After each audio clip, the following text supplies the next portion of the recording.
Hang in there, everybody. This is the 10th episode of the Last Boomer podcast, which hasn't been around for what, 2 or 3 months now? And I'm going to review the ACIP memorandum. I just drove into Boston. I paid my $1.50 parking for 20 minutes in the meter right across from the courthouse. I got lucky. Right across the street. Went in and they take your phone. So I had the video outside when I came out. But when I went up there, you fill out a form and then turn it in. So I gave him the 221 pages of the ACIP memorandum. I didn't intend to do a Twitter space, but it's probably a good idea. I'm just going to share my whole desktop. Anybody listening on X, I will be reviewing the ACIP memorandum, and I'm just going to start reading it and blowing through it. Advisory Committee on Immunization Practices is going to meet March 18th and 19th next week. I submitted my name to do an oral presentation, which they give you, what, 5 minutes or 3 minutes? I doubt that'll happen. I did submit a link to this because the exhibits are 180 pages, but it's 103 megabytes. The limit is 10 megabytes. So I put in a link to download it.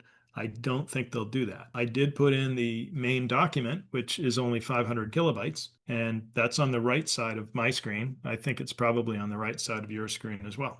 So let me read the letter to the ACIP committee members. Yesterday was the 12th, is when I sent it out.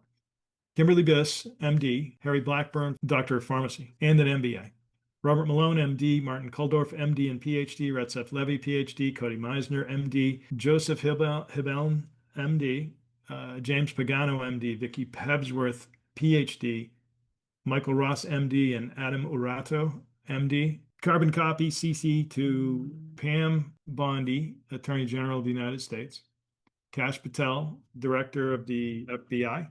And I just delivered this to the office today of the U.S. Attorney for the District of Massachusetts, Leah Foley. She's the top lawyer from the federal government in Massachusetts. She got a copy of these 221 pages that I'm about to review. I will do as much as I can in a couple hours. I'm sure I will not get through the whole thing. Hopefully you'll get a flavor for it at the beginning, and then you'll see what's going on. All right, from John Paul Beaudoin Sr., that's me. Dear ACIP members, this memorandum of vaccine deaths is compiled from official government records. The totality of facts in this memorandum conclusively proves that 1, CDC knowingly and purposely omits and likely deletes Y59.0, meaning viral vaccines, from death records. 2, state health departments knowingly and purposely omit vaccination as the cause of death when they know vaccination was the cause of death. And 3, CDC and state health departments purposely do not investigate obvious vaccine deaths and injuries. These customs and practices prevent accurate tabulation of vaccine risk-benefit ratios in all data studies. So these are my words, right? Not from the letter. How can anybody do a data study using CDC Wonder if the data is inherently lacks integrity because it's fraudulent? Not by a little bit. We're not talking like 1%, 0.5%. We're talking a major problem where vaccine deaths are counted as COVID deaths. That's double fraud. So that's what I'm talking about. Second paragraph, or third paragraph, really. COVID vaccine-caused deaths, including myocarditis in Michael Williamson, 16 years old, ischemic stroke in Brianna McCarthy, 30 years old, and aortic dissection in Victor Simoes, 34 years old, summarized in this brief, prove that CDC purposely omits vaccine investigations. Further proven herein, COVID vaccines are commonly fatal. Not extremely rare, they're commonly fatal. While CDC and state health departments disinformed the public for years. This memorandum proves that 1, the enterprise of HHS agencies, medical examiners, physicians, and state health departments, 2, engaged in a pattern of fraud that 3, resulted in hundreds of billions of dollars in federal payouts, and 4, hundreds of thousands of deaths and millions of injuries. 5, approximately and actually caused by COVID vaccines in the United States. Those are numbered that way because those are the elements of a RICO crime. Immediate and earnest medical and criminal forensic investigations arising from individual records is the only viable and dutiful path. They have a duty to study this. The only way to determine causality is forensic investigations of individual records. What I will show after this, my next project, is to show how bad the data integrity is. So we have scientists on both sides doing data studies on data that is corrupted. Very, very corrupted, very corrupted. There's use for the data. It can point you where to look. You cannot determine causality. The only way to determine causality is to do the forensic investigations of the medical charts and files. And you need an expert doctor to do that. All right. God bless you, and please act for this. Please act on this for the safety of your family, friends, and all people. John Beaudoin, Sr., President, CEO, Summa Logica, LLC. The ACIP Memorandum, a submission of evidence to the Advisory Committee on Immunization Practices for the ACIP meeting to be held March 18 and 19, 2026, also submitted to Leah Blair Foley, U.S. Attorney for the District of Massachusetts. I will spare you the abbreviations, the disclaimer. Well, so basically, I'm not a doctor, I'm not a lawyer, I'm not giving advice in either one. I'm just providing facts gleaned from official government records obtained from the governments of Massachusetts, Connecticut, Minnesota, and Vermont, and some other stuff. There's some federal records that were gotten through whistleblower, Medicare and Medicaid records, where the vaccine date and type was ascertained from those records and correlated with the death record to prove that it happened, who it was. And that's how I have 14 people who died on the same day of vaccination in Connecticut, 36 died the day after, and 51 died 2 days after. That's 101 people within 48 hours of vaccination died. I have their names, and they are in this memorandum. Memorandum, submission of evidence. I told you all this already. It's just a repeat. Table of contents. We're down to factual allegations, so let's get into it. So, introduction. I am a citizen of the United States of America. I obtained non-redacted government records using the ALPHA, which is Automated Learning and Public Health Analysis System, and TBM method, so that's top-down investigation, bottom-up quantification method of public health surveillance and investigation. So using that, I uncovered hundreds of vaccine-caused deaths, purposely, knowingly, or negligently hidden from the public by the government agents. Defense of others and moral obligation compel Beaudoin, that's me, compel me to provide this brief to the Advisory Committee on Immunization Practices, ACIP, copied to the DOJ, FBI, and U.S. Attorney for Massachusetts. The purpose of this memorandum is to notify the named recipients of the factual information gleaned from official government records, thus creating a legal duty in them to immediately and earnestly investigate. Questions presented. Do ACIP members, upon learning of vaccine deaths herein provided, have a duty to warn by recommending withdrawal of FDA licensure pending investigation? Second question, does the U.S. Attorney have a duty to investigate allegations, which I just made today in writing in a complaint at the courthouse, the federal courthouse federal building on the 9th floor where the U.S. Attorney resides? So does the U.S. Attorney have a duty to investigate allegations of public health recording crimes, including 18 U.S. Code 1394, that's fraud by wire, 1035, false statements in healthcare matters, 1040, fraud and disaster relief, and others, supported by facts herein provided. Factual allegations, Section A, fraudulent reporting and testimony by CDC agents.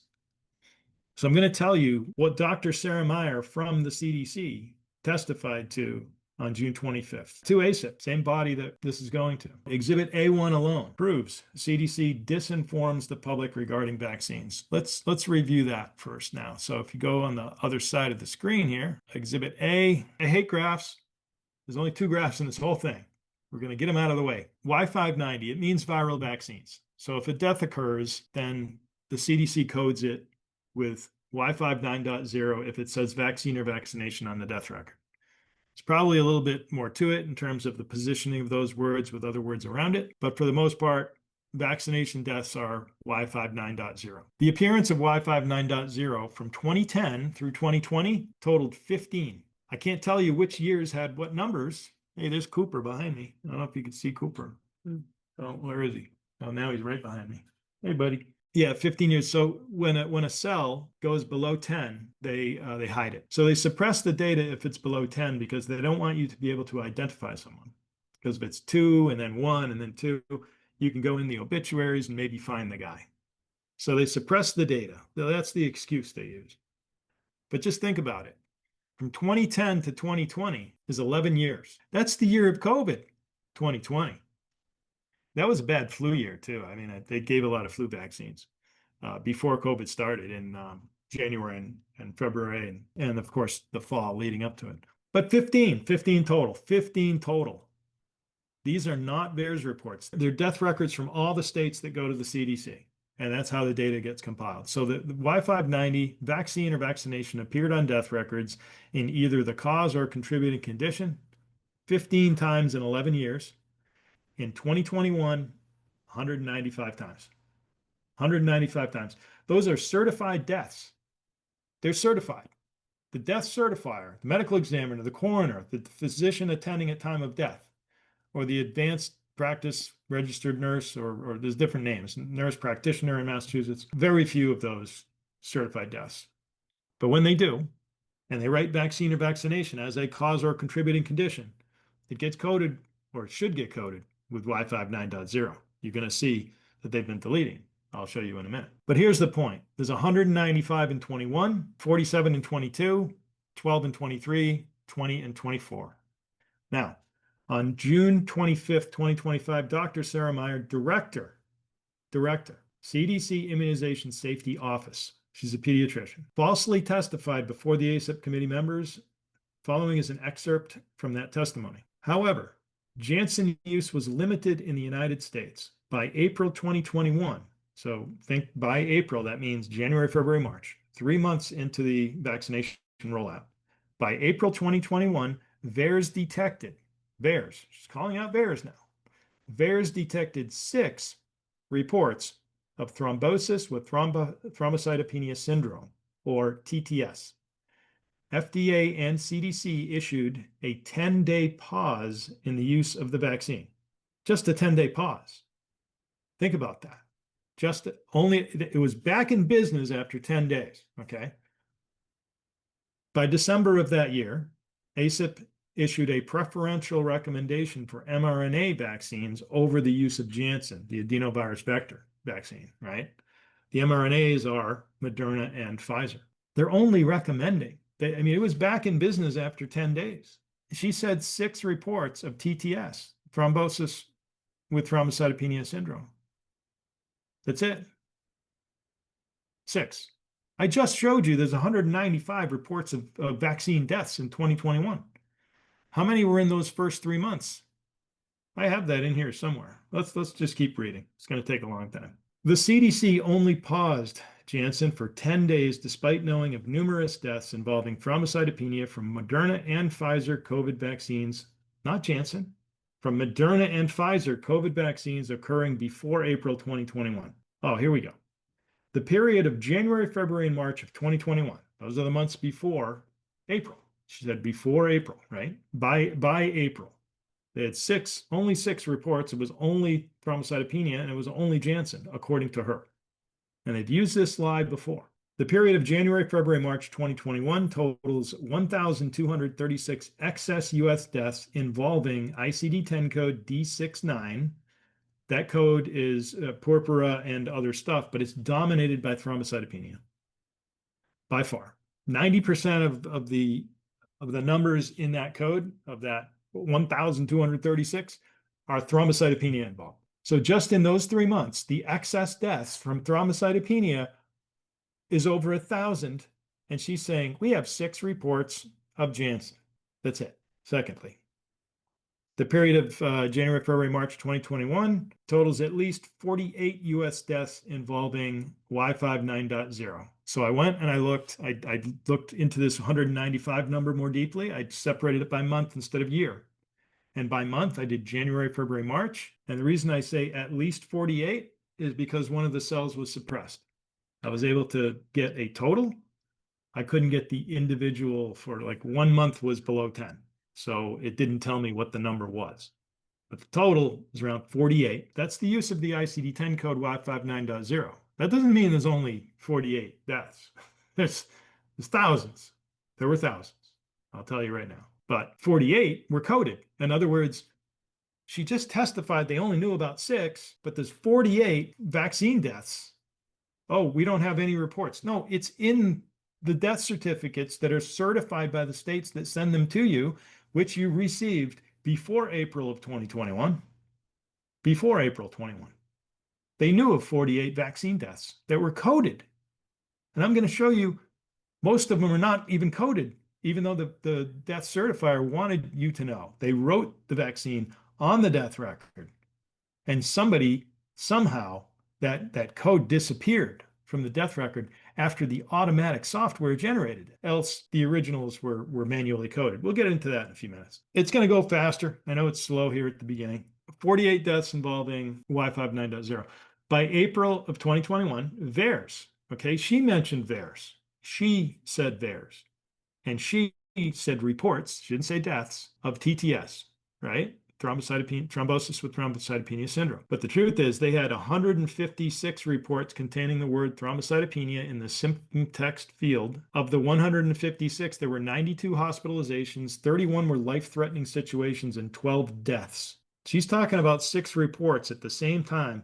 They had 48 deaths involving viral vaccines under Y5 9.0. They had an excess of 1,236 deaths involving thrombocytopenia. And they had, in the symptom text field of VAERS, actually written the word thrombocytopenia 156 times, 156 reports, 92 hospitalizations, 31 life-threatening, and 12 deaths. You had 12 deaths in VAERS in the first 3 months, and she's only admitting to, and if you've followed me, you know what a limited hangout is. You admit to the iceberg showing above the water, and you don't tell them what's below the water. And you think, oh, well, there's an iceberg. That's how big it is. Oh, wow. Well, that we can get around that. But most of it's under the water. That's a limited hangout. Admit to a little bit so that they'll go away and not ask you about the real whole lot. Here's an example. Solomon Kizito is certified to have died on January 16. That's a long time before April 1st. COVID vaccination and thrombocytopenia, both on his death record. I will get into reviewing that in a minute. That's number 3. We'll look at paragraph 3. Oh, it says it right there. It's an express. When I say express, I mean it expressly writes the word vaccine or vaccination on the death record. And he is coded for Y5 9.0. He's the only, well, he was the only one until 3 years later added it to another. So Diane Dubois, her death certification is all, and that's March 18th, before April in 2021 in Massachusetts. Thrombocytopenia in the setting of person recently vaccinated. Paragraph 1. So we just finished paragraph 1 of the ACIP memorandum. Paragraph 1 alone is enough evidence to discredit the CDC agency for purposeful misrepresentation of vaccine safety data. She went there on June 25th and she lied. Myers' prevarications, lies, and others before hers, other people from the CDC testifying before her, right? So all their testimony contributed to hundreds of thousands of American deaths and millions of American injuries. Paragraph 2 is about Kristen Nordlund and her false statement to Just the News. This is an excerpt mostly from the CDC memorandum, which is a book that I wrote and sell on my website. So the following paragraphs 49 through 51 are taken from the CDC memorandum notice of criminal liability. The interchange is evidence that the CDC knowingly omits coding of vaccine-caused deaths so they cannot be tracked by the public or researchers. The CDC refused to correct the omissions even when the issue was raised. Kristen Nordlund of the CDC, in the interchange below, committed felony fraud in express written form. You'll see her email. This fraud extrapolated over all 50 states equates to hundreds of vaccine-caused deaths hidden from the public by the CDC. And I say hundreds because, a lot of them are not reported, right? We're not in the hundreds of thousands died from the vaccine in the United States, without a doubt. But I'm talking about hard evidence where they're saying 6, she's saying 9. I'll tell you that in a minute. 6 or 9, when the truth is far more. Far more. They're lying. CDC response to journalist inquiry. Okay, on July 3rd, 2023, Aaron Hertzberg published an article in the Brownstone Institute entitled CDC Altered Minnesota Death Certificates That Listed a COVID Vaccine as a Cause of Death. I have a link to the article. Hertzberg's thesis in the article is an accusation by Hertzberg of fraud committed by the CDC in the omission of ICD-10 codes Y5 and T88.1 from Minnesota death certificates that expressly mention vaccine or vaccination in Part 1 causes or Part 2 contributing conditions. Hertzberg wrote, and I quote, In almost every death certificate that identifies a COVID vaccine as a cause of death, the CDC committed data fraud by not assigning the ICD-10 code for vaccine side effects to the causes of death listed on the death certificate. End quote. On July 5th, 2 days later after Aaron Hertzberg wrote that article, Greg Piper of Just the News sent an email to Media CDC. It's basically their public relations department. The subject was media requests COVID vaccine death ICD-10 codes withheld? ? The body of Greg's email stated, "Hello, this is Greg Piper at Just the News in DC. I wanted to get the agency's response to this reported discovery about your categorization of Minnesota death certificates." And that was 9:12 p.m. At 10:46 a.m. So, hey, bright and bushy in the morning, 10:46 a.m. She's responding to his 9 p.m. email. On July 6, 2023 at 10:46 a.m., Kristen Nordland of CDC Public Affairs replied to Greg Piper of Just the News. The response email from Nordland is an unintelligible word salad, seemingly debating the difference between the word vaccine and the word vaccination. You'll see what I mean when I wrote that. The email appears to be an attempt to misinform, disinform, and outright prevaricate, expressing that there is no unusual pattern. That's common language the CDC is using. There is no unusual pattern of illness or death resulting from COVID immunizations. They keep saying it. While they don't investigate, they don't even look, they keep saying those exact words. And they're admitting only to Janssen, only to TTS, and to two numbers below 10. Here is the body of the email from Nordland to Piper. Here's what Nordland wrote about the accusation by Hertzberg. Hi, Greg. Thanks for reaching out to the CDC. The claim in the post is incorrect. The ICD-10 codes in question pertain to adverse effects of vaccines, not vaccination. Vaccination is not a disease or cause of death, so simple mention of the vaccine or vaccination without mention of adverse effects will not get coded. The examples in the article for which the adverse effects codes are included are those that mention adverse or side effects of the vaccine. The examples for which codes are not included do not contain such language. This is the hard part to read. I have a tough time reading. COVID-19 vaccines are undergoing the most intense safety monitoring in U.S. history. Lie. To date, CDC has not detected any unusual or unexpected patterns for deaths following immunization that would indicate that COVID vaccines are causing or contributing to deaths outside of the 9 confirmed TTS deaths following the Janssen vaccine. She wrote that 2 years before Sarah Meyer's testimony from paragraph 1 of the ACIP memorandum. They're using the same language over and over, every chance they get, and it's a lie. No, not detected any unusual or unexpected patterns. I just showed you the Y5 9.0s. I told you the VAERS numbers at the time that she was talking about. Everything shows, these are all in the same periods of time.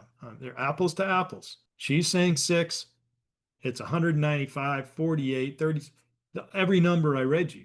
And there's multiple databases to look in. It's all lies. And it's on purpose. They can't not know this. Kristen Nordland. When an adverse event, including death, is reported to CDC's vaccine adverse event reporting system, it is classified as serious or non-serious. The Code of Federal Regulation defines serious as death, life-threatening illness, hospitalization or prolongation of hospitalization, permanent disability, congenital anomalies, or birth defects. For reports classified as serious, CDC requests and reviews the available medical records, examines death certificates and autopsy reports. The determination of the cause of death is done by the certifying official who completes the death certificate or the pathologist who conducts the autopsy. Thanks, Kristen. Summary of her testimony. Nordland. CDC's Nordland tailored her answer to the 3 Minnesota death records that were coded with Y5 9.0 viral vaccines. Nordland apparently did not know that we also had Massachusetts records, including Solomon Kizito, detailed in paragraph 3, upcoming. Solomon died from a common COVID vaccine issue, thrombocytopenia. His record states vaccination, not vaccine, and does not mention side effects or adverse effects of. In other words, Nordland materially misrepresented how records are coded with Y5 9.0 and committed further felony fraud. Following is a link to a 9-minute video that explains it in detail. Another one of my podcasts. It's a good 9-minute segment where I explain it all. She was sent 3 records from Minnesota that were coded with Y5 9.0, and at least 6 records that mentioned vaccine or vaccination that were not coded with Y5 9.0. She took the words from the 3 that were coded and saw how they were different from the ones that weren't coded. And she tailored her reasoning around that, saying, oh, it has to say adverse effect of or side effect of, and it has to be vaccine, not vaccination. She didn't know that Solomon Kizito from Massachusetts said vaccination, not vaccine. There was no mention of side effect or adverse effect of, and it was really coded with Y5 9.0. So it breaks her rule. She lied. She lied. All right. In the year 2021 alone, okay, let's talk about these 9 TTS deaths. In 2021 alone, which ended 1.5 years before Nordland's false statement, because she made her statement middle of 23. So in the year 2021 alone, VAERS had 1,012 reports containing the word thrombocytopenia in the symptom text field. Out of those 1,012, there were 582 hospitalizations, 175 life-threatening situations, and 104 deaths. You heard that right, 104 deaths. She's talking about 9 reports overall, when there are 1,000 reports, 582 hospitalizations, 175 life-threatening, and 104 deaths. And she's trying to tell you there's only 9 reports of a little issue of thrombocytopenia with only Janssen. It's lies. It's fraud. She wasn't under oath. She wasn't testimony. It was an email. Sarah Meyer, she testified to the ACIP committee. So I have the graphs for the 156 VAERS reports, 92 hospitalizations, 31 life-threatening, 12 died. Nordland said 9, Meyer said 6. And then for the year of 21, 1,000 VAERS reports. This is just with the word thrombocytopenia. I hope I remembered to say that. I hope you got that when I read it. These are just reports with thrombocytopenia. There's hundreds of thousands of reports. These are just with thrombocytopenia. Has to mention it in the report. So 1,000 VAERS reports, 582 hospitalizations. I already read you this a minute ago. So Meyer falsely testified. However, Janssen use was limited and so forth. Remember, with all these people dying that I'm proving in records, these aren't my records. These are their records. The CDC's records, the state's records, the CDC's other records, and VAERS. They had all this information then. The report dates were made. They had the information then.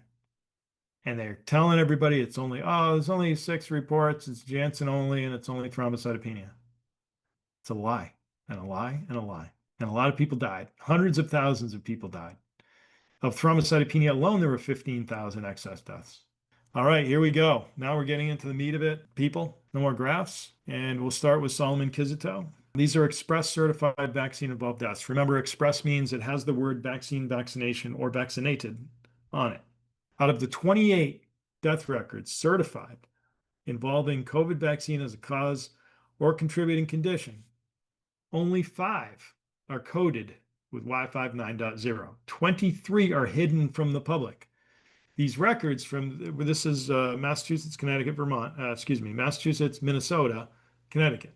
There are 4 in Connecticut. I forget how many in Massachusetts and Minnesota that actually have the words vaccine or vaccination as a cause or contributing condition. They're written there.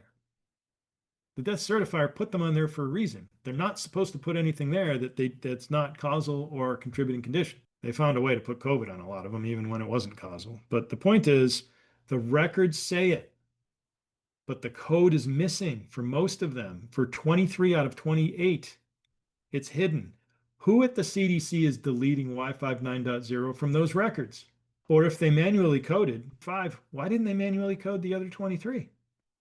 And why was it only up front, like Solomon's in early January? I appreciate everybody hanging with me. This is meant to memorialize it and put out the video. There are some really good ones you're going to want to hear in here, but I understand if you can't hang through the amount of time. I'm already 45 minutes in. Okay, on January 16, 2021, Solomon Kizito died in Massachusetts at 60 years old, certified vaccine death coded involving thrombocytopenia.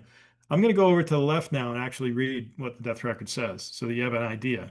So I have his date of death is January 16, male, Solomon A. Kizito, city of death, Chelsea, state file number 11199, ACME UCOD codes. The ACME is a software package. I'm going to read you that in a minute at the CDC that determines what is the underlying cause of death. The underlying cause of death is a very confusing term. It's the root cause.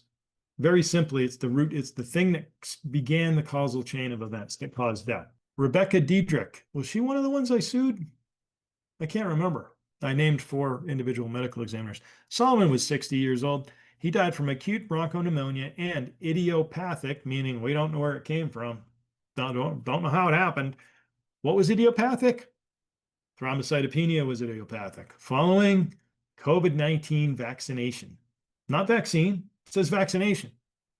Doesn't say adverse effect of, doesn't say side effect of. It says idiopathic thrombocytopenia following COVID-19 vaccination, and yet it was coded with Y5 9.0. So there it is. That's the record. Expressly written, coded, thrombocytopenia.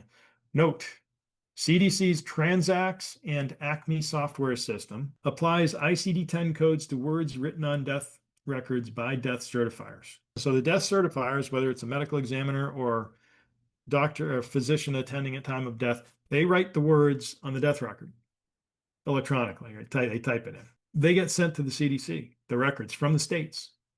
The CDC runs it through these 2 software packages, Transax and ACME. It generates codes for each of the causes, and it tries to determine what is the ACME UCOD underlying or root cause of death. Clearly, if a vaccine cause of death code was automatically or manually generated for Solomon's record and not for the other records thereafter, then someone either changed the software to ignore vaccine and vaccination, changed the policy of manually coding to ignore these words, or purposely intended to hide immunization-caused deaths by removing Y5 9.0 after the software generated it. A simple character string search of death records by Beaudoin for vaccine or vaccination found the following records in seconds. So it took me seconds to find these records when I got my system up and running, right? Why can't the CDC find them? I'm just one guy. All right, see Exhibit B2. So we're on B1 right now. Let's go to B2. And this is March 18, 2021. Diane Dubois died in Massachusetts at 62 years old, certified vaccine death, omitted Y590 and with thrombocytopenia. Okay, another thrombocytopenia, which they only know of 6. Yeah, okay, Sarah Meyer. Liar. Meyer, liar. So Y590 is omitted. Okay, where's her record? Diane Claire Dubois. She's on the bottom. March 18, she died. Diane Dubois in New Bedford, 15403. The ACME UCOD they determined was D696. That's the thrombocytopenia, age 62. Julie Hull was one of the named defendants in my lawsuit. She certified this death. Acute intracranial hemorrhage, which is bleeding from the brain, in the setting of thrombocytopenia in a person treated with COVID-19 vaccination 11 days prior to presentation. Same words used in Solomon's vaccination, same sequelae, thrombocytopenia. Why isn't this one coded? This is just a few weeks after Solomon. Who deleted Y5 9.0 from this record? All right, next one. This is an important one. Yes, it is. On June 7, 2021, Michael Williamson died in Connecticut at 16 years old. Myocarditis. He was coded with Y590. He was. Looking at the record in the exhibits, Michael Williamson, dated death June 7th. State file number, it's a long one. I'll skip it. ACME UCOD I427. What's 427? I think it's cardiomyopathy. Yeah, I'm pretty sure. Oh, yeah, it says it right here. Stress, cardiomyopathy, following second dose of Pfizer-BioNTech Vocid. He switched the V and the C. I am not correcting their spelling. This is accurate the way it is in the state records of Connecticut. Vocid vaccine, 19 vaccine. Place of death, father's residence. He was visiting his father. I think he lived in Georgia with his mom. He's visiting for the summer, I think. I'm not sure. Therapeutic complication, manner of death. That's a nice way to say the vaccine murdered him. All right. Now they're saying they don't have anything, right? We don't know. Well, it might be some myocarditis. They admit to a little bit of it. Let's take a look at what's really going on. Here's a VAERS report. It doesn't say the age. It just says male. Autopsy results. Result unstructured. Let me read the write-up. Myocarditis. This is a literature report. An adolescent male patient received Pfizer lot number dose 2. So it was the second dose. Single for COVID-19 immunization, relevant medical history, ADHD, Patients' concomitant medications were not reported because probably didn't have any. 16 years old. He's used acetaminophen before, Tylenol. All right, I'm not going to read anymore. The very end you see in red, okay, stress cardiomyopathy. Now, VAERS reports are anonymous. Did I get the right guy? Yeah, I think so, because it says stress cardiomyopathy. And it really almost doesn't matter. But here's another one. This one is global myocardial injury. Now, there was a paper written. No, Dr. James Gill certified Micah's death. Gill was the chief medical examiner of Connecticut at the time and authored Micah's case study entitled Autopsy Histopathologic Cardiac Findings in Two Adolescents Following the Second COVID-19 Vaccine Dose. People have talked about this case report for a long time. And they talk about it in the context of, we have case reports and, we have peer-reviewed journal entry. Nobody's name is attached to that. And they think about it as a case report. It's just some data in science. No, that was Michael Williamson. He had a father, he had a mother, he had a family that loved him, and he's gone. The article is written in Archives of Pathology and Laboratory Medicine. Autopsy, I already read you the title, and it goes on. Myocarditis in adolescents. Plural, right? So they're looking at two adolescents, and I just showed you these two kind of strangely written. They don't normally, VAERS reports don't normally look like this. And it says at the beginning, it says something about this being a report. Oh, this is a literature report, okay? I've never seen that on a VAERS report. This is a literature report. It's because they made the report consistent with the article. That's why there are two VAERS reports. I don't know the name of the other person. One of them is Micah Williamson. So those are two that are coded. Martha Mount. We go to B1. Let's go back to B1. Martha Mount. Well, I'll read from the right. Y590 is omitted. She was 84. Turbo dementia post-vaccination. Here's what it says. Dementia, urinary tract infection, acute and chronic, delirium. Those are the causes. Contributing conditions. You ready? Second COVID vaccination was given 5 days before death, and she developed fever and mental status changes shortly after getting it. So it wasn't 5 days before anything happened. Shortly after getting it, she had a fever and mental status changes. She already had dementia. I've seen this over and over. She died in days. People who had dementia got the shot. Their mental faculties declined very quickly in days and died. It's usually 5 days. I've seen 5 days a number of times in these records. And then the next one, Doris Jones, she was 85. A lot of people say, oh, well, they were 85. No, this is evidence and investigation of an experimental vaccine, mRNA technology, that was deployed en masse. This is evidence that it's killing people. I will show you a 98-year-old that it killed. She went 98 years without tachycardia. She got tachycardia right after the vaccine, and she was dead from a heart attack in 2 days. And we know the vaccine causes tachycardia. So I don't care if she's 98. That's evidence the vaccine is harmful because we have tons of younger people who had their lives upended by tachycardia and other issues. So we know it's an issue. And if they had looked at, I'll get to Ethel. I will. Let me get through this. So where are we at? Doris Jones, 85. So sepsis, aspiration, hyponatremia. So the Na there in the middle, hypo is too little, and anything emia is like blood. The Na, that's sodium. That's the atomic symbol for sodium. So that's low sodium in blood, low serum sodium in your blood. Dementia, received second COVID vaccine the prior week. It's mentioned it should be coded. It's not coded. Now, it doesn't say she died from it. It's in a contributing condition.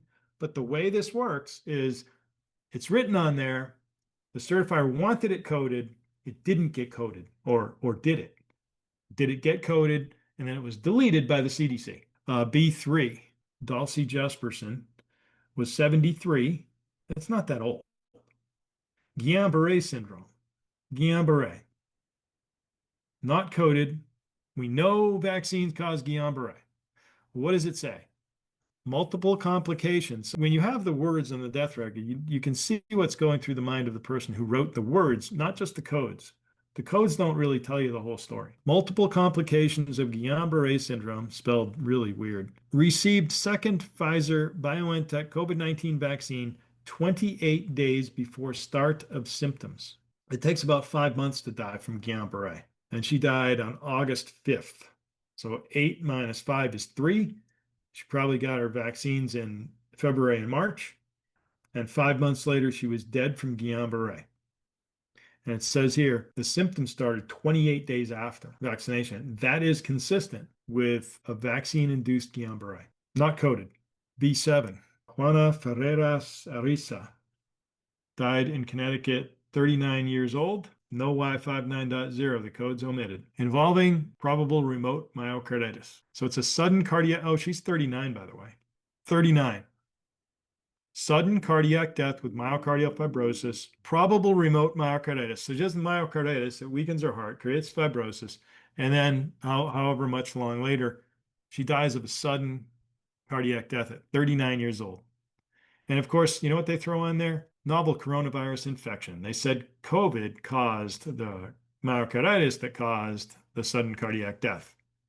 And they have this status in parentheses, post-COVID-19 vaccination. Didn't get coded. They mentioned the vaccination. It doesn't get coded. They mentioned COVID. It always gets coded. This is a COVID death on the books, but it's a vaccination death in reality. That's double fraud. 39-year-old woman. Lorraine Weston was 85 years old. April 24th, 2021, she died. Cardiopulmonary arrest, congestive heart failure, and hypertension. And the conditions contributing, the death certifier went out of their way to write COVID-19 vaccine given 4/22/2022. Okay, so April 22nd. I just told you she died on the 24th. That's 2 days. She died from cardiopulmonary arrest, congestive heart failure, and hypertension. Her heart gave out 2 days after vaccination. It's mentioned on the death record. And this says vaccine, not vaccination. So again, Kristen Nordlund with her lies says vaccine, not vaccination, or yeah, whatever. They lied. That's Lorraine Weston, 85 years old.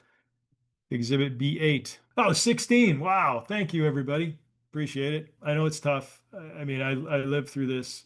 I look through a lot of these obituaries and you just see the families and stuff. So I guess, going through it with you guys, it's probably tough for you too you envision these people. When it's an old woman who dies in a rest home, you kind of like, well, she's old. But then Juana Ferreras was 39. And Michael Williamson was 16. Donna Posley died March 19. It says, in the setting of recent fentanyl use and COVID-19 vaccination in a 67-year-old. It says it on the death record. It was written there on purpose. Oh, wait a minute. Let's look at the conditions contributing. History of deep vein thrombosis and mural thrombus status post-inferior vena cava filter placement and anticoagulation. She's on anticoagulants because she had clots in her legs and they didn't want it to get up to her lungs. And yet that's one of the biggest signals out there. Pulmonary embolism, starting with a deep vein thrombosis in the calves. So she had a history. Oh, she had an amputation below the knee complicating by dehiscence. Never heard of that word. Pearl Hellman, 97 years old. 97. I thought the vaccines were supposed to save these people from COVID. It killed the old people, wiped them out. 97, congestive heart failure, pulmonary hypertension, aortic stenosis, and in the conditions contributing, COVID-19 vaccination. If it's written there, the person certifying the death record wanted us to know. They wanted it in there. Why is it not coded? This is not coded. This is a really tough one. I'll just read it. I met her dad, really good guy, just a great guy. Brianna lived in the town that both my parents were born and raised in. I have 500 cousins there, Haverhill, Massachusetts. But she was a teacher at Methuen High School. 30. On April 15, 2021, Brianna McCarthy died in Massachusetts at 30 years old. Certified vaccine death, it is now. The Y590 and any mention of a vaccine was missing from her death record for 3 years. They told everybody it was a COVID death that caused her stroke. Let me read you the write-up. On April 15th, the otherwise healthy 30-year-old daughter of my cousin passed away in a hospital from a massive stroke. On March 30, she was given a single dose of Moderna vaccine along with her teaching colleagues at the local high school. That's Methuen High School, Methuen, that made her get the vaccine. She initially complained of mild nausea and vomiting, but quickly developed a severe headache, prompting her to visit the local emergency room where she received treatment for a migraine headache. She returned to the ER at least one more time after no relief from the headache. And I'll tell you that she was told, you just have a headache. We're treating COVID people here. You got to go home. That's what she was told. By April 3rd, Saturday, she no longer recognized her sister, nor knew what a mask was for. Her family rushed her again to the same emergency room, and she was subsequently transferred the following day to a hospital due to a dangerously high intracranial pressure. So pressure in her head. She suffered a stroke with paralysis on her left side and a seizure. Multiple lesions were noted on her brain via MRI. A shunt was inserted to relieve the pressure. She was intubated, placed into a deep coma from which she would never awaken. Despite these medical interventions and pharmacological interventions, the pressure did not subside. A craniotomy was performed the following Saturday as a last-ditch effort to relieve the unrelenting pressure in her brain, because she had clots all through her brain from the vaccine. The craniotomy was able to reduce the pressure, but it was too late. There was no longer any brain activity, and my cousin's daughter was removed from life support after they were able to say their goodbyes. The medical examiner will be examining her brain to attempt to find a cause, but the report may take 6 months. The person who wrote the VAERS report is a nurse. She wasn't just a person writing VAERS report. She's a nurse. Brianna's father's cousin is who it was. I'm not going to say her name. I don't think she wants her name out there. It's important to note that she is a medical professional. She wrote the report. Why did she write the report? She was frustrated that the doctors didn't write the report after 6 weeks, because the report entry date is in June. Brianna died in April. So the doctors are not doing their job by doing VAERS. So here's the death record. What does it say? Stephen Schwartz is the certifier.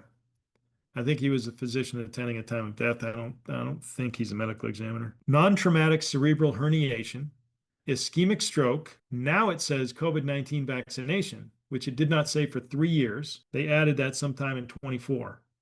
She died in April of 2021 at the very beginning of vaccination. It is coded now, but it wasn't for 3 years. They committed fraud for 3 years, and they told everybody that she died from COVID. They told everybody COVID caused her stroke. And then the NIH had people, scientists writing reports and papers about how COVID causes strokes. She reacted in hours. I told you about Diane Dubois. I mean, I could scroll right up. It says acute intracranial hemorrhage in the setting of thrombocytopenia after vaccination. 6 doctors and scientists from Harvard Medical College and Beth Israel Deaconess Medical Center authored this case study about Brianna entitled Fatal Post-COVID mRNA Vaccine-Associated Cerebral Ischemia. The doctors all knew Moderna killed Brianna.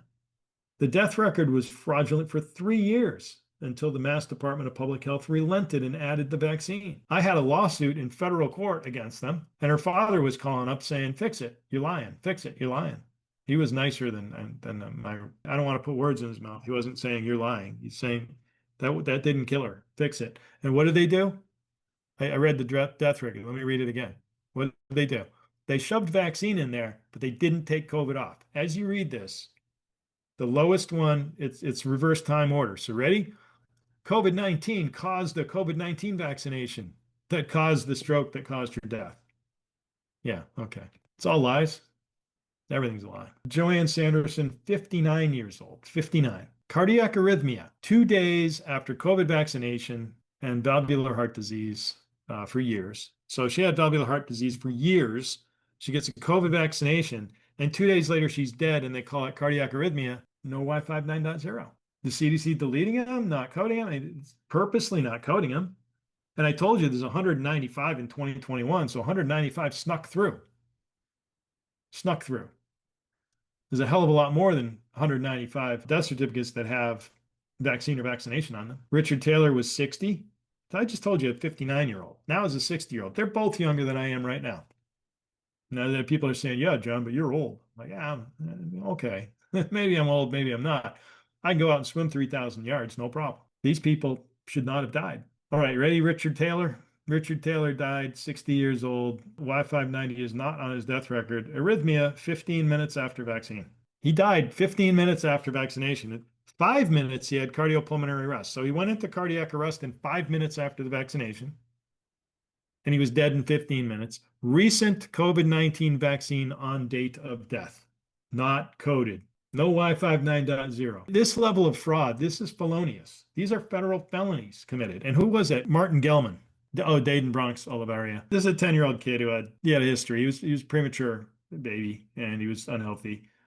It doesn't mean, you should give a vaccination to him to take his life, which is what they did. But of course, the SARS-CoV-2 positive status post COVID-19 vaccination. How post? Like the day before? A week before? We don't know. So he died from complications of I'm sorry, this is a 10-year-old boy. His name is Dayton from Springfield. He died in January 30, 2022. There's cerebral palsy, bilateral, there's a lot of health problems. But they had to throw COVID on there and they put the vaccine on there, but only one got coded, the other didn't. Guess which one got coded? COVID, right? Lawrence McGee was 85. Oh, look at this, another Guillain-Barré. How many is that total so far in this document? Is that 3 or 2? I think it's 3. Guillain-Barré in 5 months. That's how long it takes. It's almost always 5 months, every time I see it. Cerebral vascular dementia, B12. So, it says after vaccination. So yeah, it has the word vaccination and it's not coded. Page B13. I hope people are understanding that every single one of these is a felony where it's certified and certain. And somebody at the CDC has been deleting Y590, which is the way we track the data. And all the doctors and all the lawyers out there get up on stage and say, we don't have codes for COVID vaccination. We can't track them. No, you're all wrong. I've shown it right here. So let's get our act together as a group and bring the evidence. It's all here. It's all done. This is 221 pages. Official records, names, death certifiers. If people just got behind this, and stop debating research papers, which you can do for another 6 years. They're very valuable to determine causality at the individual cellular level. But this determines causality of fraud. They're purposely hiding vaccine deaths, proven over and over a million times in this documentation. All right, Bruce Vickland was 78 years old, vaccine 10 hours. All right, sudden cardiac death, congestive heart failure with high premature ventricular contractions burden. Basically saying his heart's not beating normally, coronary artery disease. Ready? Atrial fibrillation. AFib is on like 40% of the Minnesota death records. That's probably an exaggeration. Probably 20% have AFib. They love to write AFib in Minnesota. Something about Minnesota and AFib. Diabetes mellitus on insulin, peripheral artery disease, bilateral below knee amputation. COVID vaccine, second dose 10 hours prior to death. 10 hours. Not coded. Not coded. 10 hours. Oh, well, he was 78 and he was double amputee, so let's not count him. He's not a person. We're not gonna acknowledge that he had a life. They were gonna lie about him. I'm getting kind of negative, huh, everybody? Sorry. Let me bring it down a little bit. See if anybody's listening on the Twitter space. Oh, yeah, there's some people there. Cool. Thank you, everybody, for coming. Betty Malfatti, 77 years old. Anoxic encephalopathy, acute respiratory failure, cardiogenic shock, out of hospital cardiac arrest for unclear reasons. Unclear reasons. You ready? You want to hear the unclear reasons? It's in the part 2, other contributing conditions. Breast cancer, and then the patient had her second dose of coronavirus vaccine the day before her cardiac arrest. The case was reported to the CDC, though it's not clear as to any mechanism for how the vaccine could have led to the cardiac arrest. Oh, we don't know. So, this one, I thought it was coded. No, oh my God, it's not. I thought no, it's not coded. It says it right there. The day before her cardiac arrest, 77 years old. Nope, not coded. Let's just hide and lie about everything. Great government. They continue to this day to lie under this administration. It's all lies. Jeanette Stoffel died at 92 years old, heart attack 3 days after vaccination. But it says more on the death record. So myocardial infarction, okay, that's a heart attack. Hypertension for 15 years. The heart attack was 1 day. And she's in Minnesota, by the way. COVID-19 vaccination 2/27/21. How does that relate? Well, there's only 28 days in February, so that's 3 days. But wait, whenever they write these little notes, there's always a little gem, right? Felt sick after the vaccine. She didn't just die 3 days later. She felt sick after the vaccine and 3 days later died. So the vaccine did something to her. and she died 3 days later. That should be coded. It says vaccine right there in the death record, not coded. Philip Leavenworth, 65 years old. Philip, 65, Minnesota, heart attack 12 days after vaccination. You know what? I think I'm going to read just from the left because on the right is just it's a summary of what's on the left. But if I read you from the official records on the left, I'll cover everything. Myocardial infarction presumed, so they're presuming a heart attack, and I didn't have a test for it. Coronary artery disease, hyperlipidemia, too much fat stuff in the blood, hypertension, smoking, presented to cardiology 3/11/21, reporting chest pain, tobacco dependence. He smoked. Received COVID-19 vaccine 3/5/21. And when did he die? 3/17. That's 12 days. Okay, so he had a heart attack 12 days after COVID vaccination. Is it coded? No, it's not. It says it. It was meant to be coded. They didn't code it. Gary David Floyd was only 68. I'll be there in 7 years. Less than 4 hours adverse reaction to COVID-19 vaccination. There's that word adverse. Now, I know this was coded because Kristen Nordland said, oh, it doesn't say adverse effect of because that's when we code it. So yeah, it is coded. So this one is Y590. Still not acknowledged by Dr. Sarah Meyer from the CDC or by Kristen Nordland from Public Relations from the CDC. They only know of 9 TTS deaths from Janssen only. It's all a scam. Here's the side effects one. This one is also coded in the bottom. This is Mary McMonigal. Look at that nice Irish name. Marianne McMonigal, 90 years old. 90. Marianne was 90. Natural causes, congestive heart failure, coronary artery disease, atrial fibrillation. I told you, Minnesota loves to write atrial fibrillation. Valvular heart disease, they like to write that too. Rheumatic mitral valve, aortic stenosis. COVID-19 vaccine side effects, type 2 diabetes. So the side effects, now this is a 90-year-old. So they coded a 90-year-old. I'm shocked. I think we're done with the 3 that were coded in Minnesota. I think they only put 2 in this document, but I know there's 3. Chung-Neng Lee, 86 years old, ARDS, acute respiratory distress syndrome, due to COVID-19 pneumonia. They're blaming COVID, right? COVID-19 pneumonia. Essential hypertension, obesity, right lower extremity DVT. I didn't see that before. I just saw that now. Deep vein thrombosis. He had clots in his calves. Okay. Severe viral sepsis. Moderna COVID-19 vaccine on February and March, but he died in August. So, maybe they didn't know about his booster because he would have gotten his booster. Oh, no, he would have gotten his booster in September in only a few weeks, but he didn't make it to his booster because he died. And don't forget about the DVT clots in his legs. They're saying he died from ARDS due to COVID pneumonia.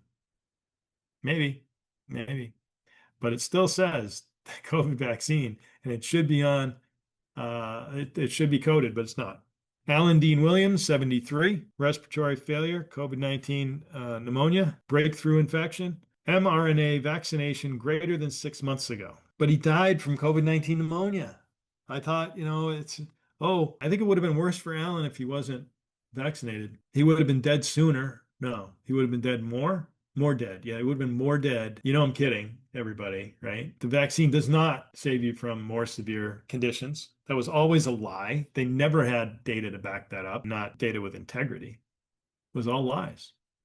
Made up crap, marketing crap. Patient had developed confusion and alteration in mental status with initially negative workup. Oh, wait a minute. When they give you more information and you read it, things become clear. What does the vaccine cause? We know it causes. And I'm not saying COVID doesn't also cause it. Microclots, right?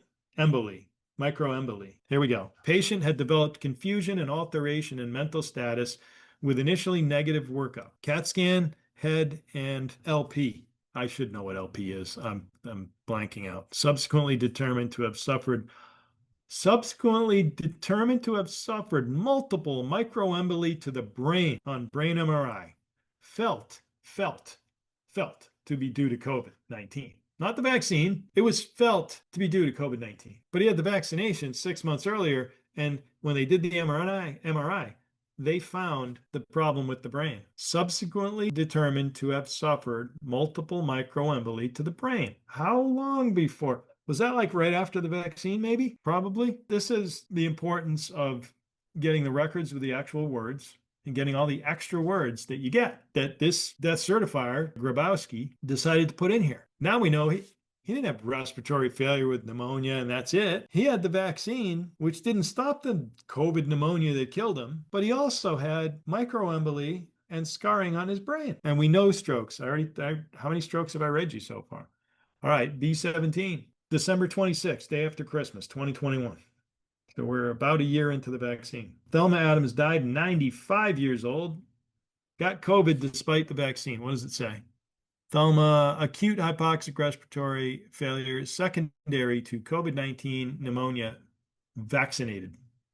That's why. Okay, she's vaccinated. It doesn't say why 590. ARDS due to COVID-19 for James Taylor. I thought I already read James Taylor, didn't I?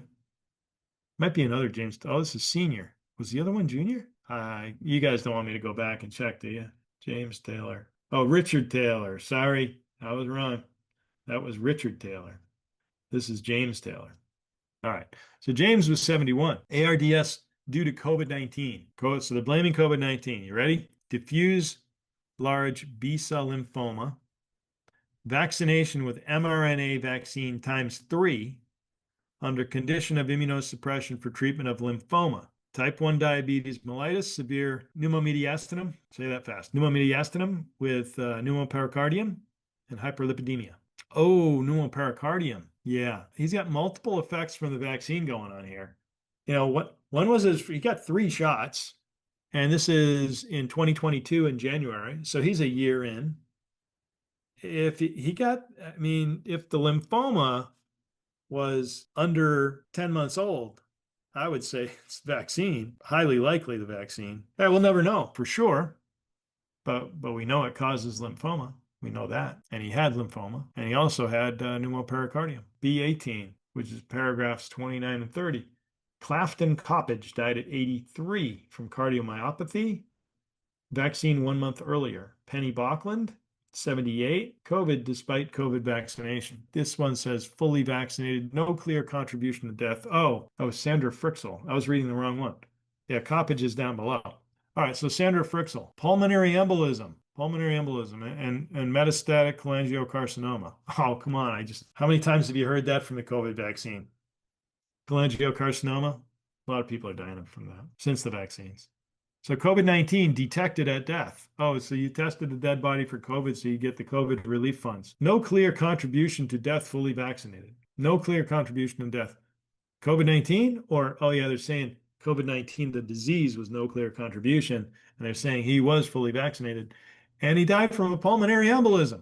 We know pulmonary embolisms are caused by these, not coded. Takotsubo, here's Clafton Coppage, sorry, 83 years old. Takotsubo cardiomyopathy, recurrent episodes of ventricular tachycardia, of course. There's your POTS, recurrent episodes of, and cardiogenic shock after hemodialysis.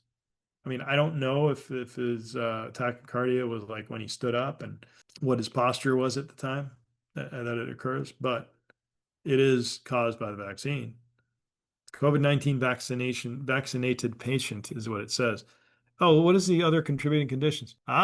They tell you he got the J&J. So vaccinated patient, 1 dose J&J in May 26. So we're looking at 9 months later. He died 9 months after the J&J shot. This is the last one in this section. Penny Bachland, complications of vascular dementia, COVID infection positive on 10/11/22 in vaccinated adult.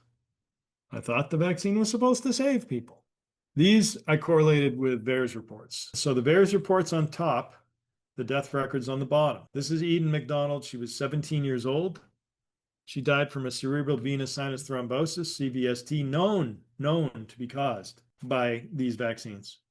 In fact, in the report that they wrote about Brianna, the published report in Neurohospitalist Journal, it says, although this case is not a CVST, there have been a number of reports of CVSTs occurring where thrombocytopenia is frequent.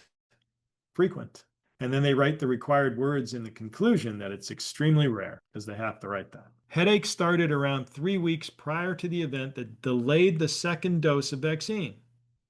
That delayed the dose of the second vaccine. Headache was very severe, and she saw her primary care physician for it twice. It lasted a week. It then resolved, and she got her second vaccine. She had a headache so bad that she went to the doctor not once, but twice in a week. But then it went away, so she got her second one. Patient had a massive acute intracranial hemorrhage, was found down in the bathroom. The CT scan showed a large intraventricular hemorrhage, EVD placed.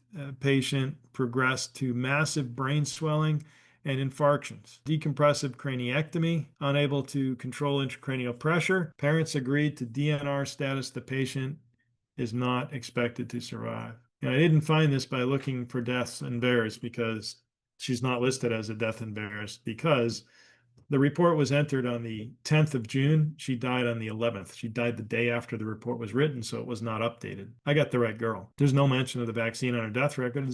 All it says is complications of a CVST. That's it. There's only one code, G08, which means intracranial and intraspinal phlebitis and thrombophlebitis. That's what that means, G08. And we have Amaya McDonough Rocha, 12 years old. She got 4 injections at once. I can't tell you how many antigens are in them, but it's more than 4. She got her third COVID-19 shot, which was Pfizer, lot FN 2908/3. She got her Gardasil, she got meningococcal, and Tdap. Sudden death after a headache episode. Post shows cerebellar tonsillar and bilateral uncal herniation in the setting of mild cerebral edema. No fever, no rash. So cerebellar tonsillar and bilateral uncal herniation. That is what the VAERS report says. The report was entered in 2023 in February. That's 7 months after she died. And it takes about 6 months for the autopsy report. So let's see what the death record says. Sudden cardiac death in a person with dilation of the frontal horns of the lateral ventricles, cerebral edema, and cerebellar tonsillar and bilateral uncal herniation. That's the right girl. They're both 12. They're both female. They're both in Massachusetts. And they both say cerebellar tonsillar and bilateral uncal herniation. Who has that exact type of stroke in a 12-year-old? It's the right girl. And now we know she was vaccinated on August 3rd, 2022. And it says here, headache episode, right? So that happened well before the stroke and death. So we don't know when, but she died on the 29th of August. Even though the VAERS record is wrong, it says 8:30. At the very late at night, they tend to make mistakes, like a shift change, and they write down the wrong day. I've seen that a number of times. That's why I look. I don't just look for the person I'm looking for. I look a year over, a year under, a date before, a date after. She died on the 29th, according to the death record. So there's another one. That's not coded. 48-year-old. Pulmonary embolism. Oh, let me read the VAERS report. Got blood clots in legs and lungs. Died February 14. So he was vaccinated on December 15. He had onset of symptoms in 17 days, and he was dead in 61 days. It takes some of these. Sometimes they keep you going in the hospital with a blood clot in your lungs. They keep you going in the hospital for a while. 48 years old. Here's a 62-year-old, pre-existing conditions, adenomatous polyp of colon, atrial fibrillation. What is he, in Minnesota? No, Massachusetts. AFib. Enthesopathy? What's enthesopathy? Of hip region, long-term. Current use of anticoagulants, cannabis substance. They're trying to make it a substance. They're attention deficit disorder, hyperactivity disorder, stroke with aphasia. He had a stroke. Okay, he had a stroke. Randall Scott Prentice was 62. Cardiac arrest, diabetes mellitus, hypertension, hyperlipidemia, atrial fibrillation, chronic kidney disease. Oh, so I matched him with the VAERS report. Patient presented on 5/20 for a second booster of Moderna.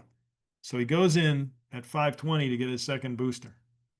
The next evening, partner reported patient awoke several times all night, asking for his inhaler, which was helpful. Then he became unresponsive and cyanotic. EMTs declared him dead and deceased at home. It is unknown if the booster administration was related. So let me tell you when it was related, when it was given. It was given on the 20th of May. He died on the 21st of May. It's unrelated other than there being only one day and having him not be able to sleep all night and being uncomfortable. So what are you going to do? Not coded, not just not coded, not mentioned. So now they're really hiding him now. Arlene Forrester, she had onset of symptoms the same day with headaches. And of course, she died from a stroke 7 days later. The official date of death is 7 days later. So brain death, acute brain herniation, brain edema, acute brain edema, acute left temporal hemorrhage, heparin-induced thrombocytopenia, and recent uterine fibroid embolization 12 days prior. So the thrombocytopenia, which was 12 days prior, the fibroid embolization or the thrombocytopenia or both? And the thrombocytopenia, heparin-induced, meaning she got blood thinners that caused this. Well, they believe the blood thinners caused the thrombocytopenia, and obviously it's highly likely, but the vaccine also does that. So, was it both? Was it one? Was it the other? We don't know, but we do know it says in the VAERS write-up, patient received COVID booster and pneumovax. Oh, yeah, it says up top. Yeah, she got the pneumococcal one, the Pfizer Wyeth pneumococcal, Prevnar 20. Prevnar 20. You know why it's 20? You know why I say Prevnar 20? There are 20 different antigens in that. Prevnar 13 has 13 antigens. It's crazy. So she had the brain herniation. I have the right girl. I matched it up. It's the right age. It's the right. And this is a 51-year-old. Did I say that? 51. 51 years old, died from a stroke with onset of symptoms the same day. I told you about Brianna. I told you about Eden. So that's 30 years old, 17 years old. Diane Dubois was 62 years old. Stroke, stroke, stroke. Now here's another stroke. Oh, and Amaya, 12 years old, stroke. And then here's Arlene. Oh, this is in Connecticut. I'm in Connecticut now. Stroke. Was that five? Five stroke deaths. Tens of thousands, I'm sure, across the US. But again, I'm proving it. You can't get around this. They're hiding these deaths from the people over and over and over. There's no way they can get around these facts. You can say, well, you didn't actually prove the vaccine caused it. No, what I proved that the very agency that's responsible for investigation is purposely not investigating people who die on the same day of vaccination in 5 minutes and 4 hours and 10 hours. I read you all of those. From stroke, from pulmonary embolism, from thrombocytopenia, over and over and over again. They're purposely not investigating. That is the crime. They have a legal duty to investigate. They are not doing it. Rodney Hart, 56 years old. 56, the VAERS report. Pfizer vaccination 1 week ago. So he got vaccinated on January 26th, and he died on the 5th. So that's 5 and 5 is 10. So it's 10 days. Oh, it says days after vaccination right there, 10. So he died 10 days after vaccination, but what did he die from? After getting into ambulate, he got up and walked to the bathroom in the morning, witnessed collapse by bystanders, CPR was initiated, pulseless electrical activity during the entire time. He had nothing was registering. On arrival, bedside US rapidly performed, showing a large pericardial effusion. He's getting a bunch of fluid in the sac that holds the heart, which will cause the heart to flop around on its beats, and the rhythm of the heart will be affected. With a thick clot and no underlying cardiac activity. Once pericardiocentesis, so they got the fluid out of there, they drained the sac that holds the heart, pericardium. Pericardiocentesis kit obtained paused compressions for pericardiocentesis under emergent conditions. Consent accessed the pericardial sac under US and EKG guidance and aspirated a small amount of blood, but unable to aspirate remainder of clot. Given lack of underlying cardiac activity, no pulses, time of death called at 0607. Oh, this is James Gill. So James Gill is the chief medical examiner of Connecticut who certified this death as hemopericardial tamponade. Hemo, blood getting into the pericardial sac, ruptured myocardial infarct, ruptured. So the blockage that was stopping oxygenated blood from getting to the heart, and atherosclerotic coronary artery disease. All right, so hemopericardial tamponade and ruptured myocardial infarct. It's pretty bad. No doubt in my mind the vaccine caused this. He died 10 days after. Yeah, it's sad. And he was only 56 years old. He was 65 years old. Susan Limbacher. Complications of pulmonary embolism, DVT, and hypercoagulable state of undetermined etiology. We don't know where it came from. We don't know where the hypercoagulable state came from. Undetermined etiology. The onset of symptoms was same day. It took her 39 days to die. I'm sure they treated her with all kinds of blood thinners. Oh, it says, hypercoagulable state in the death record. I know I got the right VAERS report because you got 65 female Connecticut. All of those match. The date of death here is May 10th. Date of death matches. And they call it hypercoagulable state of undetermined etiology. They got a pulmonary embolism and a deep vein thrombosis. But up here in the VAERS report, DIC, that means disseminated intravascular coagulation. with no known etiology. All right, same terms. It's the same person. Is it coded? No. Does it mention the vaccine on the death record? No. Did she react to the vaccine within the same day? Yeah. Yeah. Again, one after another after another. This is a sad one. This guy, because I mean, I'm in Massachusetts. This guy came from Africa to Rhode Island, probably 45 minutes from me, and went to school there, went to college there. Can't remember where he went to law school. It might have been Columbia. Might have been Columbia. And then he married a woman from Minnesota, and they had 4 beautiful kids. Severe shoulder pain, could not be touched, shortness of breath, still not feeling well, headache. I'm leaving out the dates, but it's a progression of August 24th to August 26th, August 27th, August 28th. This is a journal. These are journal entries from somebody. Shortness of breath, chest pressure, not feeling well, rested, 8:30, the 30th. Went to the ER with full body sweats, could visually see beads of sweat, irregular heartbeat, blood pressure was high. This is a long one. I'm going to stop reading it, but basically pulled up to the house. He was outside without any clothes and basically died on his front lawn naked because he is in so much pain. He called the ambulance. When the ambulance came, he went outside, collapsed, and died on the front lawn. And he's listed as acute lymphocytic myocarditis, 38. He's not an athlete. He's not young. Young male athlete. He's no athlete. I mean, maybe he was in good shape, but he died of myocarditis and cardiac arrhythmia on his front lawn. I know there was a lawsuit. I used to have his wife's name, and I saw the lawsuit. She had sued for, I think, wrongful death. I think he was a district attorney. He was a prosecuting attorney in Minnesota. All right, enough about Manny. It's Emmanuel Oluwagbega Ulubiyo. He went by Manny Ulubiyo. James Edward Parker, only 37 years old, ketoacidosis. Okay, that's all it says. 37-year-old male, ketoacidosis. And when you match it to the VAERS report, here's what you get. Patient was taken to the medical examiner on 120. An autopsy was performed. There was no preliminary cause of death noted. Several tissue samples out for third-party testing. We're told he was deceased by 8 a.m. on, okay, here's the write-up. Patient received his booster shot on January 14, 2022. On that evening, he got a massive fever and inability to sleep. The next day, on the 15th, he had lingering headache and continued loss of appetite, but he forced himself to eat. He started vomiting on the 16th. That's 2 days after the vaccine. And he said he was constantly vomiting from midnight to 5 p.m. What is that, 17 hours? He estimated he vomited 8 times until there was literally nothing left. He said he didn't really eat anything or get good sleep on the 16th, which was 2 days after vaccination. On the 17th, he reported he had shortness of breath and noted his heart was beating quite fast.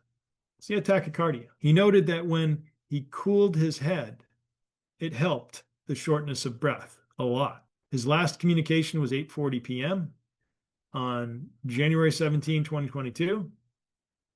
He was scheduled to teach a virtual class at the local college on January 18, 2022. He did not attend. He was found deceased in his apartment on the 20th, which was 6 days after. The record states that onset of symptoms was 5 days after vaccination because they often do that. They often write something close to death as the onset of symptoms date. But I just read you the whole narrative. Received his booster shot that evening and got a massive fever. That's the onset of symptoms. The very evening of the day he got his shot. So I wrote backs to onset 5 days because that's what it says up there. But the truth is it was hours later. It's the vaccine. Of course, it's not mentioned. It's not coded. But here's a 37-year-old, another one, gone. 79-year-old, natural causes, chronic combined systolic and diastolic heart failure, severe aortic stenosis. But wait a minute. He got his vaccine and died the day later. It's 1 day. And what does it say? COVID booster vaccine on the 21st, due to homebound status by local public health nurses, left patient at home alone in the morning to do some routine shopping, and upon returning home, found the patient passed away. Okay, so they left, came back, and he was dead. But it's 1 day after vaccination. All right, here is a 65-year-old this is the VAERS report, coronary artery disease, elevated PSA, low testosterone, coronary artery disease, hypertension, AFib, Minnesota. I knew it was Minnesota without looking. It's AFib. It's got to be Minnesota. Morbid obesity, hyperlipidemia. The death record itself, it's all the same stuff. I don't want to read the exact same words I just read. It's 12 days to onset, 12 days to death. Here's 3 days onset, 3 days to death in an 87-year-old, natural causes, AFib. Yeah, there it's Minnesota, and there's another AFib. What a surprise. Now, the reason why I'm saying it like that to everybody, Minnesota loves to use AFib, whether or not there was AFib. In Massachusetts, they use cardiac arrhythmia. And when you're told that cardiac disease is the leading cause of death in America, it's because they're using these codes on death records, regardless of whether or not they know somebody has a cardiac problem, a heart problem. So is heart disease really the leading cause of death? I don't know. It's kind of iffy. Cardiac arrest, cardiac arrhythmia, and AFib dominate probably together. I looked at it. It was 69%. It's in my paper. 69% of all heart-related deaths are those three, and those three might have nothing to do with the heart. Back to this ACIP memorandum. Ellen Rose Milbauer, natural causes, AFib. But wait a minute, she died 3 days after vaccination. Vax to onset, 34 days. Vax to death, 49 days. Recent stroke. How recent? Dysphagia due to recent stroke. So recent stroke, recent stroke. Why don't they tell us when that was? Like, if this is 34 days onset after vaccination, when was the stroke? Is that the 34 days or was the stroke at like 10 days? I guess we'll never know. Oh, aphasia due to recent stroke, hemiparesis affecting right side at late effect of stroke, dysphagia due to old stroke, So there's an effective stroke and then there's an old stroke. Jean Valmont from Massachusetts, who is a man. So it's Jean Valmont. How much you want to bet he's from Haiti? I know my people in Massachusetts. How much you want to bet? I'll bet anybody this guy's from Haiti. Not that it matters. I meet a lot of people from Haiti in the gym. What did he die from? Cardiomyopathy and pericarditis. What causes pericarditis, everybody? COVID vaccinations. So he was vaccinated on February 9th. Oh, what does the write-up say? This patient got COVID, mild COVID on January 3rd. So he gets mild COVID on January 3rd. What does that mean? No symptoms? Just a cough? What is mild COVID? He got it on January 3rd. You get the vaccine more than a month later. In fact, it's 5 weeks later. Was then vaccinated on February 9th, 5 weeks later, and then had a witnessed cardiac arrest on the bus on the 24th of February. So the 24 minus 9 is what, 15? So 15 days is what they would say from onset or death or to death. In this case, it's both. CPR attempted, unable to resuscitate. Yeah. What do you think? Should be investigated, right? Again, bear in mind, everybody can tear every one of these apart and say, oh, you can't prove it's the vaccine. I mean, I could if I had the medical charts. Who can get the medical charts? The CDC can get them. So what is the crime? What is the omission? The omission is a duty that the CDC has to do their primary mission for the people. And as they don't do it, more people die. Hundreds of thousands more people have died. So Jean Belmont, cardiomyopathy, pericarditis. Imogene Luther, we already did Imogene Luther, I think, earlier. So yeah, there's different sections that I have some people in twice. Well, so Imogene was 89. Cardiac tamponade, aortic stenosis status post-TAVR, TAVR procedure, TAVR, hypothyroidism, hypertension, thoracogenic scoliosis, polymyalgia rheumatica. I don't know what to do on this one, but it's 2 days. The important thing, 2 days after vaccination isn't coded, isn't looked into. They refuse to investigate. That's my whole point. That's the crime. So Connecticut, 98-year-old, cardiovascular collapse 1 day after vaccination. Took him 20 days to die. The cardiovascular collapse, cessation of talking and eating followed by death. Something happened. He stopped talking and stopped eating. And then 20 days later or 19 days later, he was dead. Bear in mind, none of these are coded. They're not even writing them in the death record. Rocco Baldelli from Connecticut. I love that name, Rocco. I wonder what Bruce is doing. Bruce Rocco Lorario, went by Rocco. He had a twin brother, Bob. And their father, Mr. Lorario.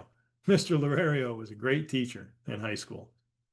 But here's Rocco Baldelli. Cardiac arrest with pulseless electrical activity, cardiomyopathy, and a non-ST segment elevated myocardial infarction, heart attack. That's that end STEMI down there in the bottom. And it says in the VAERS report, myocardial infarction, that was what the MI means in end STEMI. That's the last two letters. Vaxxed to death one day, just one day, in 69-year-old Rocco Baldelli. 84-year-old cardiorespiratory arrest, coronary artery disease, hypertension, and the VAERS report around 10 a.m. My mother was found dead in the bathroom floor. She was found with dried blood coming from her nose. I don't know what to say there. It's 20 days. 20 days vaccine to death. Should be investigated. Maximo Silva. There's actually a kid, Maximo, who died in Massachusetts from, I think it was myocarditis. The vaccine killed this kid. And the father made a comment. And you know that he knows. The father knows. His name is Maximo something. Anyway, here's Maximo Silva, 68 years old, cardiac arrest, septic colitis. Vax to onset of symptoms, same day. Diarrhea, chills, fever, sweating, weakness, beginning 7 hours after injection. 7 hours. Hospitalized due to these symptoms on March 10th, died on March 13th. Same day onset, 7 days to death. No mention of the vaccine. If I can find these by having to re-identify somebody from VAERS. And the CDC has, I believe they have the names of the VAERS reports. We see them anonymized. I think they see that they have the person's name. In other words, they have this, and they could have easily done what the work of one guy in a basement on a computer can do. Although I'm not in the basement anymore because I'm selling my house. So I'm in the ground level, and those are the windows. There's no furniture in here. Well, there's chairs over there. All right, cardiac shock 1 week after second dose. So vaxxed onset 7 days, died a day later. Cardiogenic shock, acute myocardial infarction, so a heart attack. And this is in a 72-year-old Mary Beecraft. She got the Pfizer BioNTech. Joe Carta, intracerebral hemorrhage. That's it. Doesn't say anything else. He had a hemorrhagic stroke. The VAERS report, major stroke. Onset of symptoms 1 day after vaccination. 1 day. He died 31 days later. You've seen this pattern over and over again, right? Massive headaches right after the vaccine, and you degrade, losing faculties as the brain herniation and hemorrhagic and the bleeding in your brain. You degrade over time until your heart stops and your breathing stops because your brain isn't telling you to breathe. C22, Vernon Waltz. Atherosclerotic and hypertensive cardiovascular disease with congestive heart failure and diabetes mellitus and contributing conditions. Doesn't sound like anything, right? I mean, they're not telling you anything. He had heart disease. Okay. What happened? Patient died at home in the night on the 30th or 31st. Time of death unknown, but he was vaccinated on the 29th. I wrote 2 days there, but it could have been 1 day. Could have been 1 day.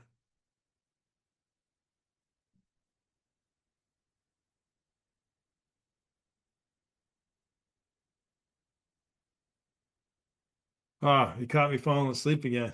One of these days I'll get enough sleep. Atherosclerotic, and I already did Vernon Waltz. On to the next one. Myocardial infarction, heart attack in 65-year-old Gary Rawlings.